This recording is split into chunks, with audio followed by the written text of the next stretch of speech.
Hello and welcome, Shadowverse players to Players Guild. My name is Loki. I'm joined by our lovely guild master Scott. Hello, everybody. Yeah, we're back again here to talk about some Shadowverse Evolve starter deck. This time, we're going to be talking about Abysscraft Waltz of the Undying Night. But before we do, we have to mention our affiliate Voltex. If you want to take it away, Loki. Voltex is an amazing store manufacturer of gaming accessories. You have deck boxes, you have binders, and you can get all of that in UK or US with 10% discount if you use Players Guild code.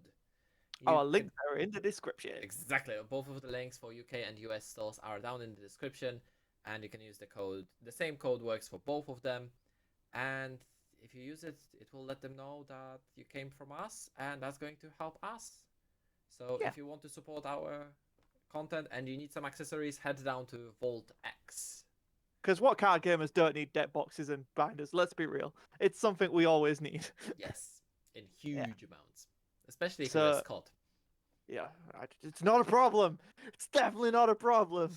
We need to have We interventions in Scott. intervention.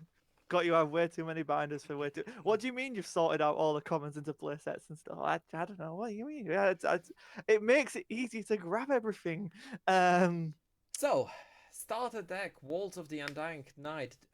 So we finally get to see what they call this class in English, cause in the Japanese it was called Nightmare class.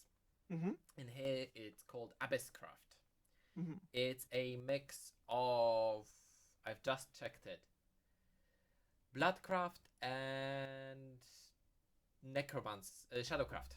Mhm. That's the one. So we don't have those two classes; they're mixed together. So all the vampire cards and all the undead cards are mixed together. Technically, vampires are undead, so Yeah, it probably it works on a theme, and like the fact that they umbrellaed it as a base, like you can get all of that demonic style stuff, and it comes under that umbrella. It's pretty good. and to be fair, the only main difference was between the classes was that then the undead one wanted a lot of cards in the cemetery, Hmm. and the vampires wanted to have their life below half of the starting one. So So bringing below, it into one class just makes yeah. sense.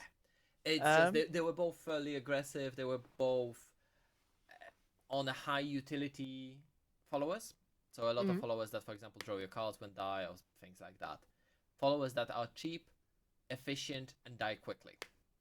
And then Yep. one big finisher.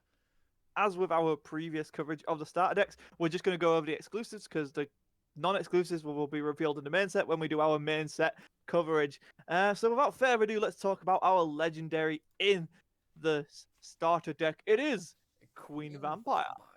Vampire. So she is back to the 6 cost. Yes. So we have seen the Fafnir being an 8 cost. She's back to 6 cost, 5/5. Fanfare, summon 2 Forest Bat tokens, and then you can tap her, take 1 damage, and summon 2 more Forest Bat tokens.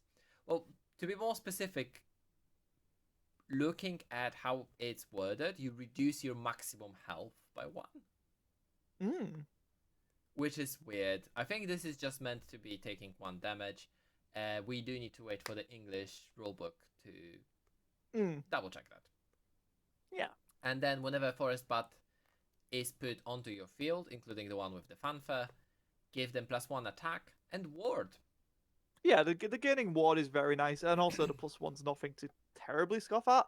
She's Although a really fun card. I I would really like prefer it. them to get 1 bat rather than 1 up front, but Yeah, that's yeah, one thing I don't understand. So they become a 2/1 tones. And yeah. they don't have any keywords, they don't have rush, they don't have anything like that. No.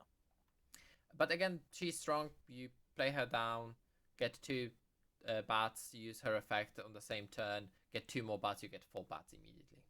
Hmm. It's really strong. And just a quick look at the forest bats, they have a very wide green. They're kind of like gold bats. Yeah, yeah, yeah.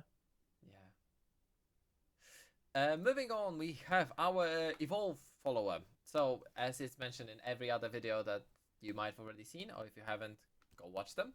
Mhm. Every single class gets an exclusive silver card in the starter deck that costs 3 play points, is free, and evolves for 1 to have an on-evolve effect, and Playful Necromancer is one of them for Abysscraft. Mhm. And then it evolves into a 4/4 that summons 3 ghost Free ghost tokens. That That's is awesome. that is one of the scariest ones. So quickly through the ghosts, they're 1 cost, 1/1s with Storm. But Yeah. at the end of your turn, you banish them. Yeah, so these are literally, they're going to come in, they're going to do what they need to do, and then they'll be gone. If they go to face, then they go away. You can use them to trade into something as well, of course, right? Yeah, like these are cards that you will use because you have Very to. Like quickly. it's, I And really like them. The fact that you basically just plus big time for just evolving into it is awesome. It's probably so one of my favorite evolve cards in the game right now. all of the evolve cards we've seen so far have an average value of about 7. The exception is the Runecraft one, Mm. because that's value is minimum 4 if you don't get anything out of it, but let's be honest, you're never going to evolve it then. Yeah. And maximum 14 when you do 2 damage to 5 followers. Yes. Exactly right. Yeah, but this one goes back to that 7 damage, or value of 7 damage. Moving on, Midnight Vampire. Yeah, so she's a free cost with a 2 attack for health defense. Fanfare, summon a forest bat. We've seen what forest bat does already. Whilst this card is on the field, your forest bat tokens gain drain. So we've not actually seen drain yet. So take it away of what drain does. So when a follower of Drain attacks and deals damage, its leader gains defense equal to the damage dealt. Which means Really? it's a lifesteal. Yeah, really good little effect there. And can help you in some situations. Yeah, especially if you use those bats to trade, and in set 2, this card gets way stronger, because that's what I remember from spoilers. Set 2 got ridiculous forest bat support. Yeah. So yeah, really cool card. Really cool card. Really nice, yes. More forest bat support, Night Horde! Night Horde! This is a stupid removal spell. I love this removal spell. It's gimmicky, but it's so fun. Yeah. So 3 play points, summon 2 forest bats, and select an enemy follower on the field. Deal X damage, where X is amount of forest bats on your field.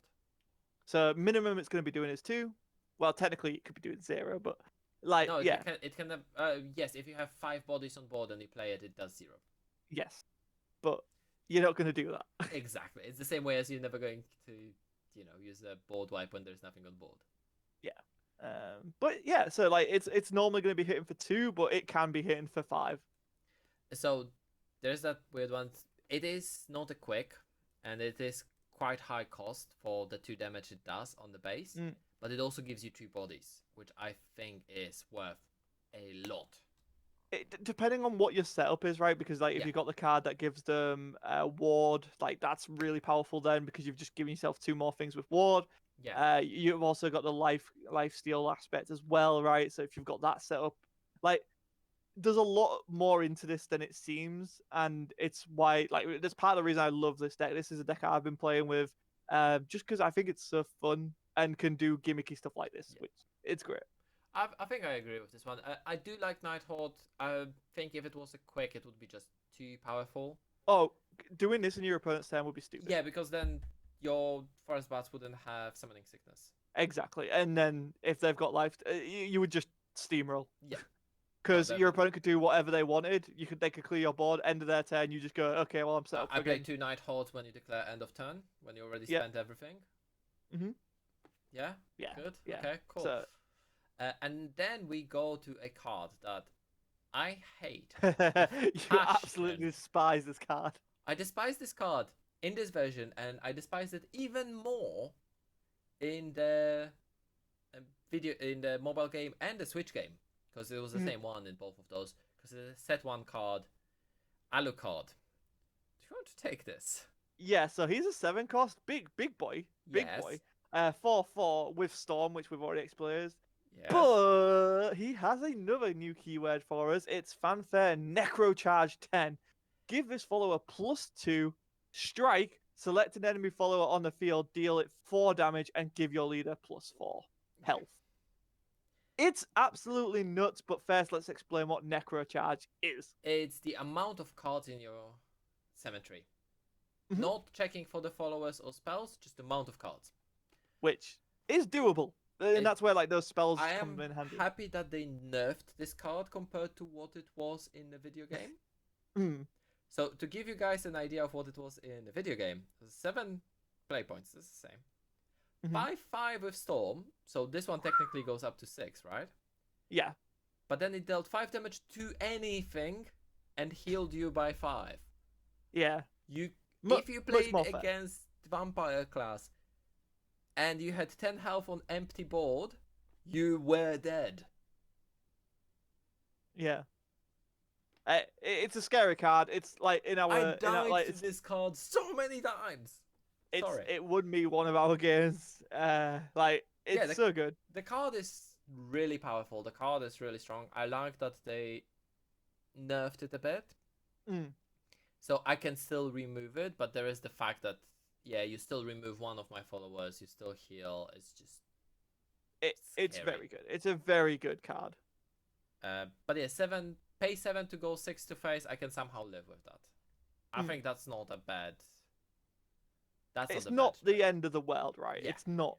It's strong, but if you're prepared for it, you can deal with it. Yeah, I think that's fair. Then we go into Lesser Lesser Mummy. That is. Yeah, do you want to take it? Because you really like that card.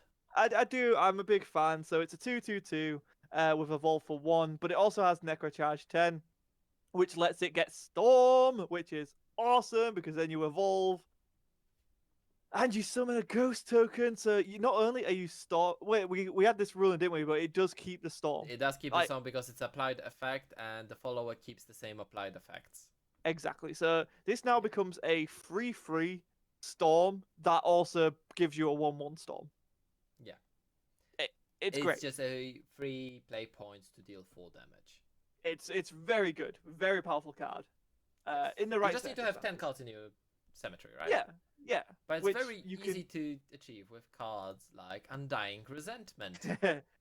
So she is a 2-cost spell. Yep. With Quick. Yep. Select an enemy or follower on the field, deal 3 damage, and put the top card of your deck in your cemetery. So it's our removal for free, which is nice. But it also can else put another card in your deck as well. It has to.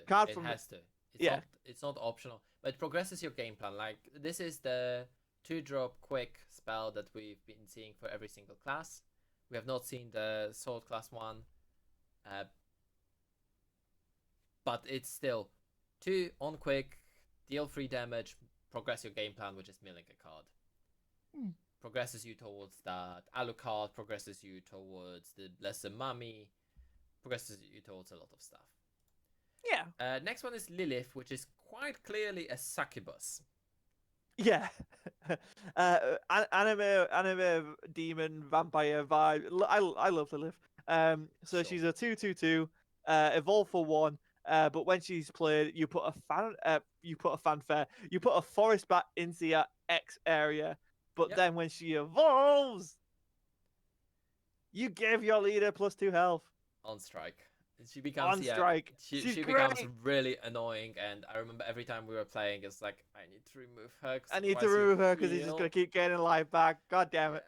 Yeah, I love Lilith. That is scary. And the final card is a very simple Summon Bloodkin. 1 play point spell. Summon a Forest Bat and put Forest Bat in your EX. It's really nice. Like it's gonna fill up your Necrocraft points. Yeah. And it also gives you 2 Forest Bats. Yes. 1 in play and 1 in your X area. So you can play the second one whenever you want to. Exactly. Really solid card. It is a really solid deck. Like it is one of those where you've kind of got to get your sequencing down and figure out how things work with each other. It's not super straightforward, but when you get it, it is a really fun deck. Like I was losing, and I just really enjoyed playing the deck. Like I So the really enjoy this deck. thing with this deck is learning that it's not actually an aggro deck. No, As stupid as it sounds, because all of the cards seem very tacked into aggro, but they're not. It's a mid-range deck with a burst damage. Yeah. Because it's a mid-range deck that is trying to get off damage here and there, and then finish off with Alucard. yeah, 100%. And that is the way to go about playing this version of the starter deck. But that And, yeah. changes in set 2. If you want to play an aggro version of this deck, you need With the Forest Bat. you do yeah. need to buy this starter deck because the Forest Bat support is just stupid, and you I mean, need I think all this of the deck's just Forest Bat worth- support from starter deck. I think this deck's just worth picking up generally because it gives you so many good evolve cards. It gives you so many good. I mean, it gives you Alucard, right? Like It gives you Alucard should not be a card. I'm No, glad we had this no. conversation. Thank you for coming to my TED Talk. yeah, your TED Talk is very much appreciated, and I can't really disagree. Alucard is kind of stupid. Yeah. But yeah, so pick it up just for Alucard. If you have any interest in playing this deck, you're definitely going to want to get this deck. I really like it. I think hopefully there's some more stuff in the main set. Again, I don't really know too much about the main set that really lets you tech into what you want to do. Like you might want to remove the vampire bats, the giant bat stuff, forest bat stuff. Forest Bat stuff. We got So many different bats. Bat stuff, or you can even just go into the life gain route. Like there's so many options that you can do. So the main set, as far as I remember, the first one just progresses the mid-range stuff. Is the second one? That's fine. Is the second one that gives you 2 different alleys to go. One is for the ghost, one is for the forest bats. So there's a lot of like groundwork laid here with this deck. Yes. And it just makes it super exciting for the future. And it's definitely one of the strongest decks as well. I think as far as the starter decks go, this is the strongest starter deck. I could see it. It's very difficult to pilot. And that was always the case with at least Vampire class. It was always really strong, but it was always really difficult to pilot. Yeah. I think that's fair. I think that's valid.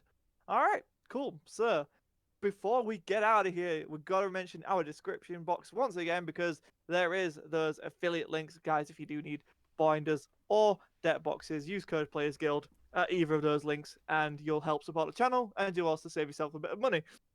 And as for other Shadowverse Evolve content on the channel, you can go back and check out our previous starter deck videos, as well as look forward to the rest of them, and of course, main set reveals coming very soon. I've been Scott Sedman, your Guildmaster, joined by Loki Smith, and we'll see you next time.